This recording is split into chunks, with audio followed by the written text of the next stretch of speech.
Muy buenas noches. Estamos aquí con el senador José Miguel Durana, que nos acompaña hoy para, como siempre, cada semana conversar sobre la realidad regional y lo nacional que interviene en lo local, que es lo que a nosotros nos importa finalmente. Así es que agradecemos que nuevamente esté acá. Le hemos quitado parte de su tiempo como congresista, como senador. Tiene una intensa jornada a diario, pero tiene la buena voluntad de conversar con ustedes y con nosotros como canal. Bienvenido, senador. Gracias por aceptar nuevamente conversar en unos minutos con Morrovisión. Se agradece. Muchas gracias, Enrique, al programa Notivisión del canal Morrovisión y, por supuesto, a los televidentes que día a día siguen las noticias, las entrevistas. Así es que para todos, muy buenas noches. Bien, gracias. Senador, esto es local, pero tiene que ver con la realidad nacional. Hoy el informe del MinSal dice que en Arica tenemos, de acuerdo al día de ayer, 94 casos nuevos positivos. Y esta es una cifra que ya sobrepasó la de los 60, de los 50, en fin, que venimos acumulando en las últimas 2-3 semanas. Y no hay cambios en la conducta de las personas, no hay cambios tampoco en el MinSal que nos diga, a ver, en luz amarilla, en Arica, vamos a ver qué está sucediendo, qué cosas nuevas o distintas podemos hacer para, como dicen, aplanar la curva en la región nuestra, ¿no? Yo no sé qué opinión le merece lo que está pasando, la conozco, pero quisiéramos que la hiciera pública para nuestros televidentes, porque su preocupación es legítima como la que yo estoy manifestando y todos los que queremos que esto pase sin dañar de manera tan grave a nuestra población.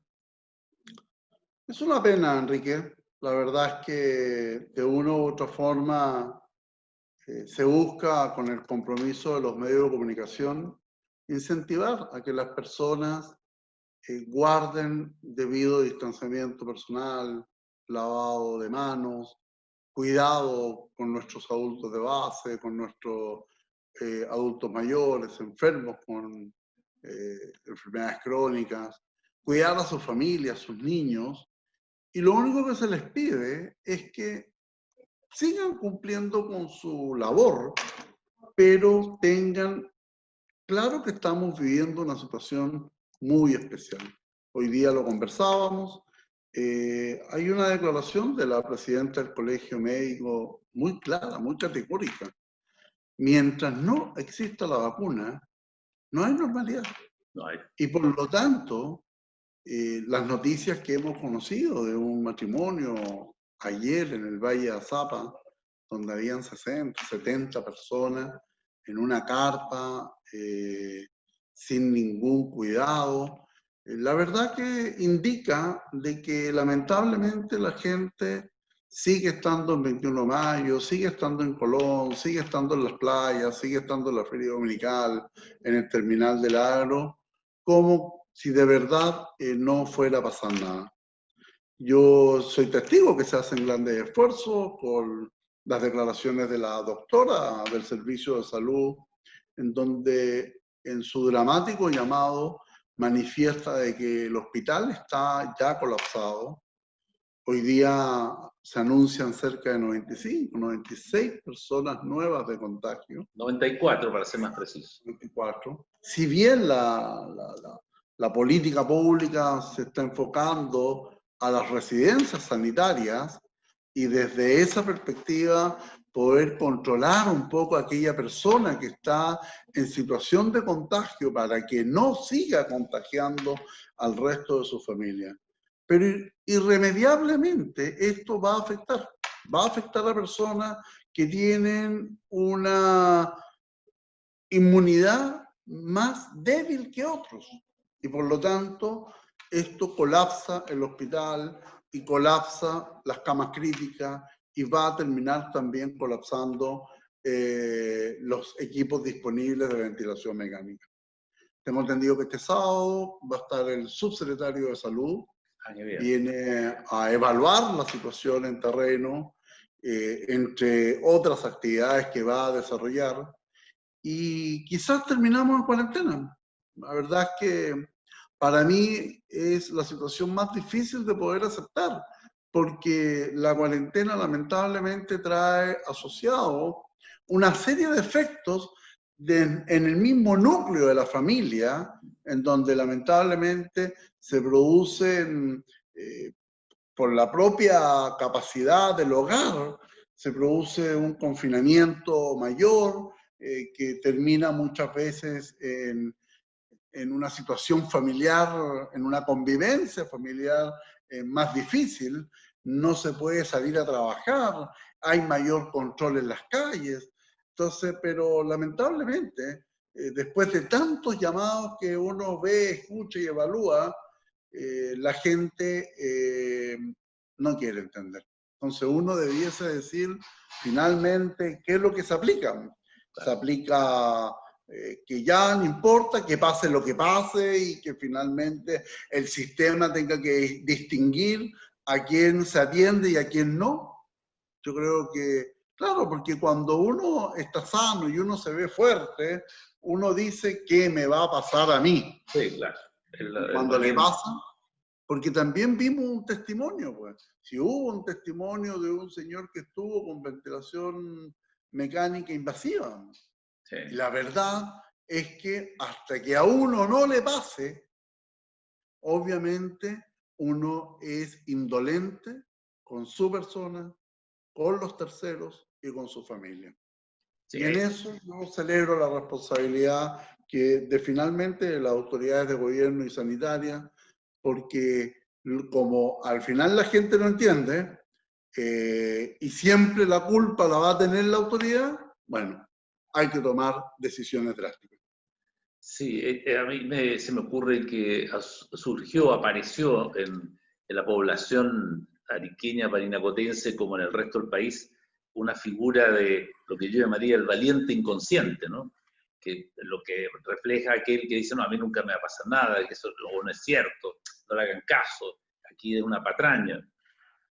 Hay una inconsciencia y una valentía que no está sostenida por nada concreto, científico o técnicamente que sustente una conducta o una idea como esa.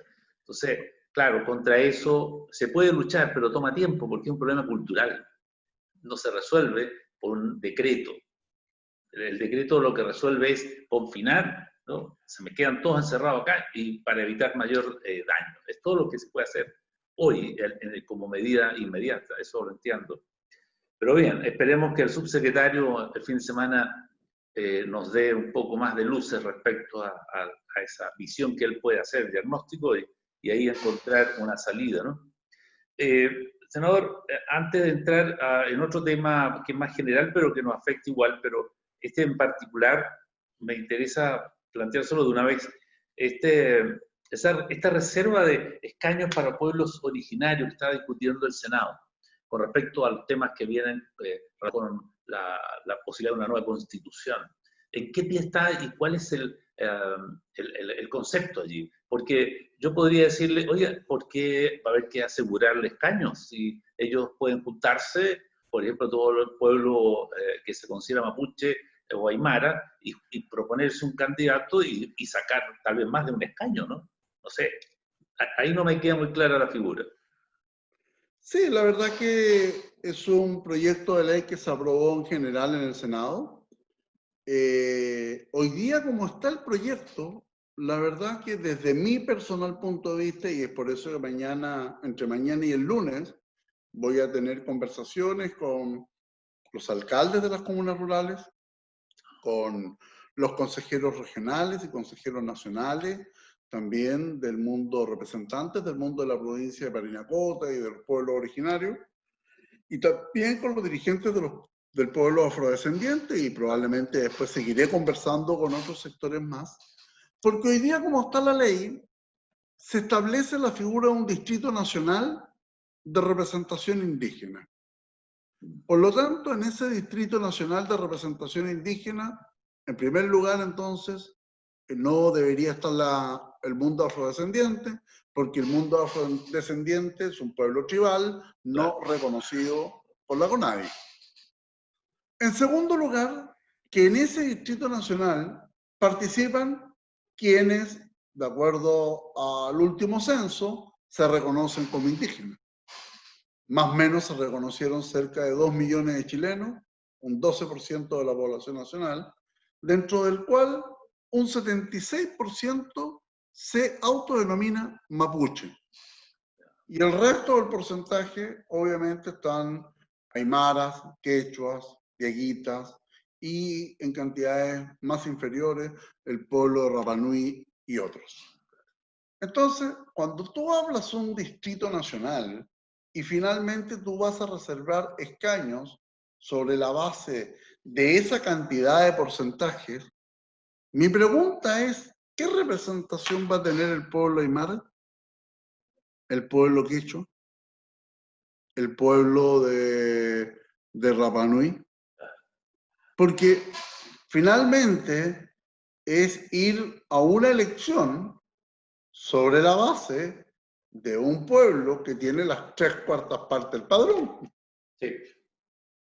Entonces, a mí, si bien soy partidario y me parece que en un órgano constituyente, no en todas las elecciones, pero sí en un órgano constituyente, es posible la creación de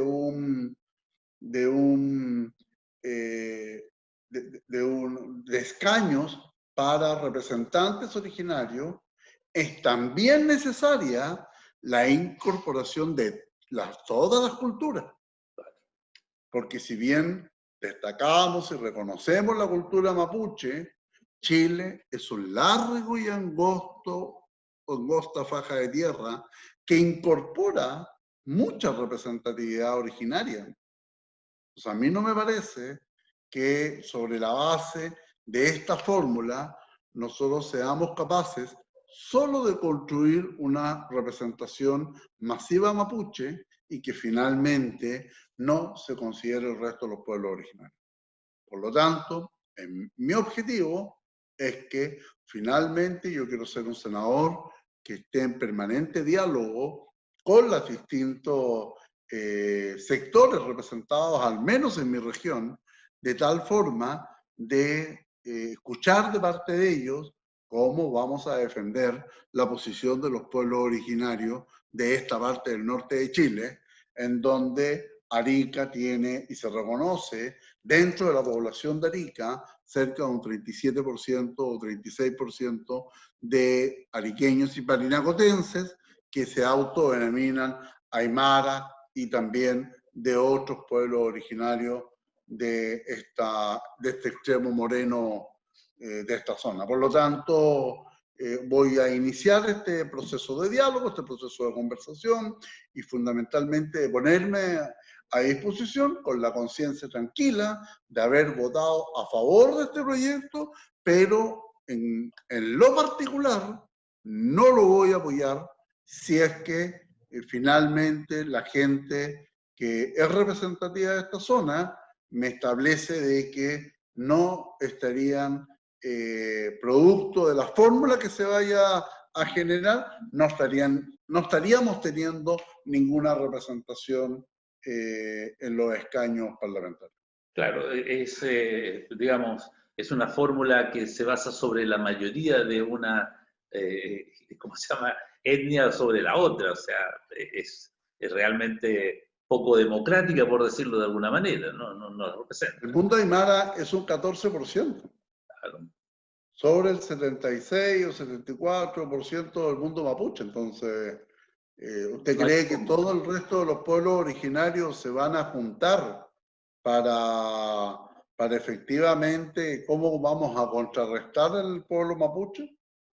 Yo, con todo el respeto al pueblo mapuche, pero yo finalmente soy representante, soy nacido y criado en esta zona.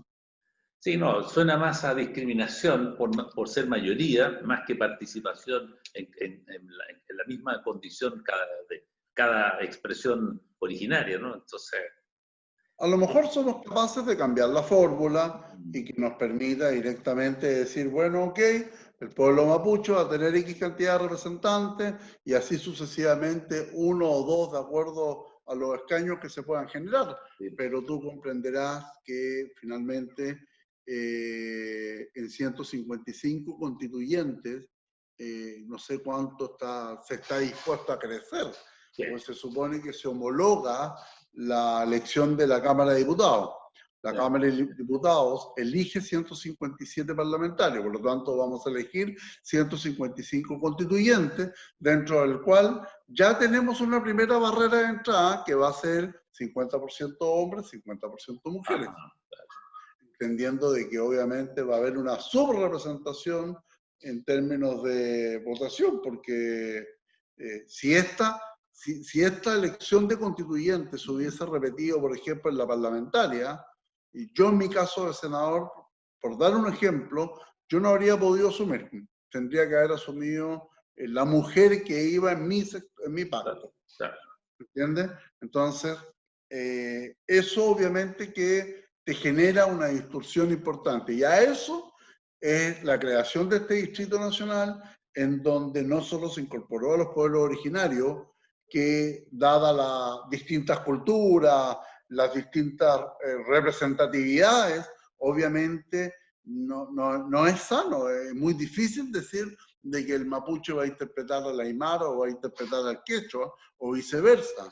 Y también es este Distrito Nacional de Discapacidad, en que ahí sí pueden haber algunos temas y algunos objetivos mucho más comunes, ¿entiendes? Pero también se reserva un escaño para personas con discapacidad.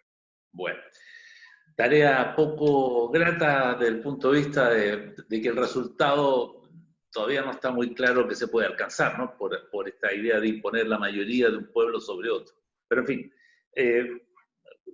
senador, para cerrar esta conversación con temas complejos, ¿qué pasó con las AFP?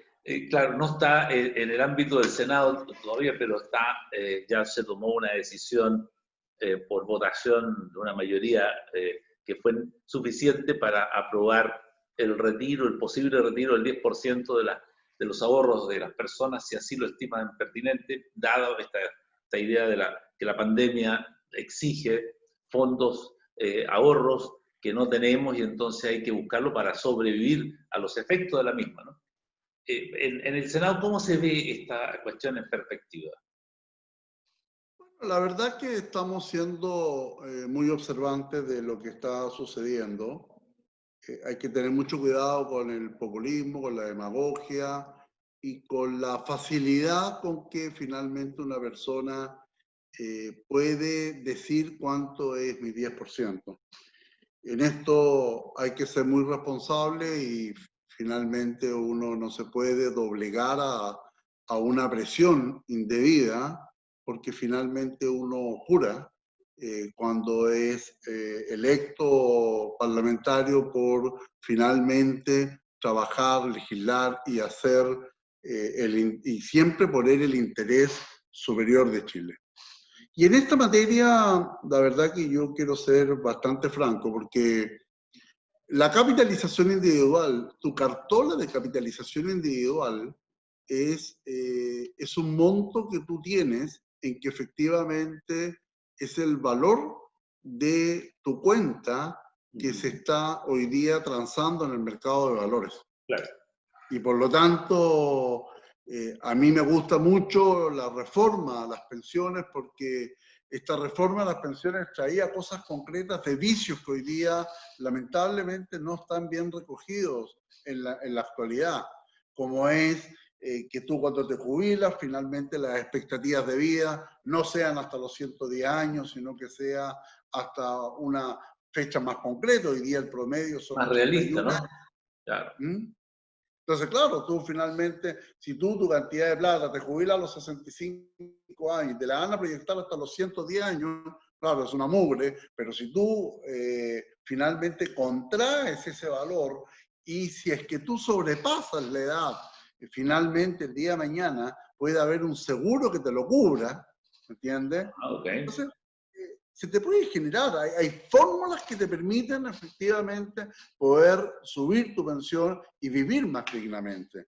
También yo entiendo de que estábamos trabajando en esta ley de reforma de la AFP, de que efectivamente tú que pertenezcas a los fondos de mayor, más conservadores, no tengas por qué perder tu plata. Es decir, porque la gente se pregunta, si yo tenía 70 millones de pesos en mi AFP y hoy día tengo 64 millones de pesos, ¿por qué bajó esa cantidad de plata?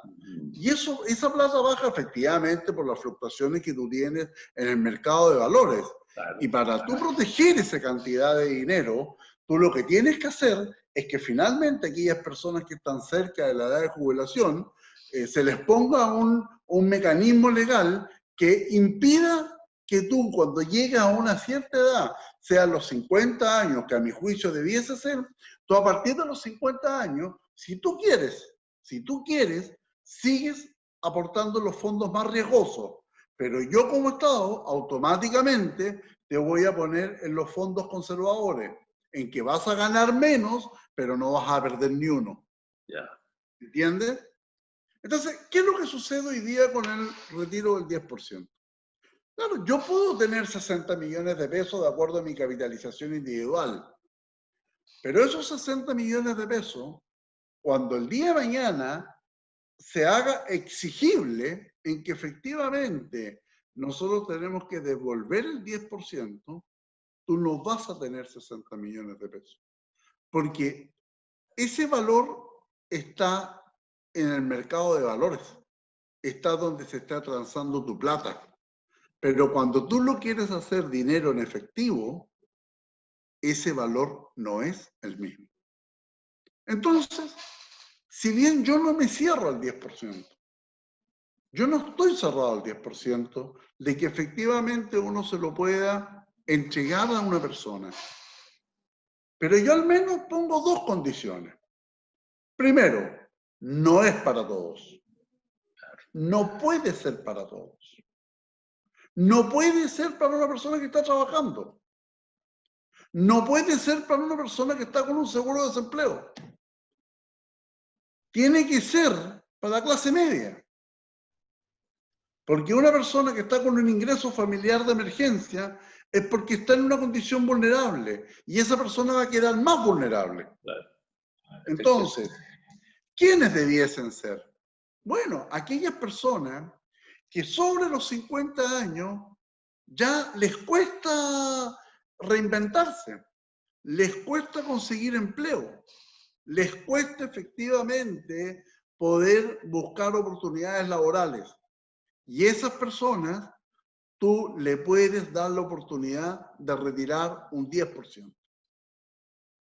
Pero a esas personas, y también a personas jóvenes, que hoy día, producto de la pandemia, pero que además les queda un horizonte de tiempo, de tal forma que esas personas tengan la posibilidad de recuperar sus fondos en el tiempo.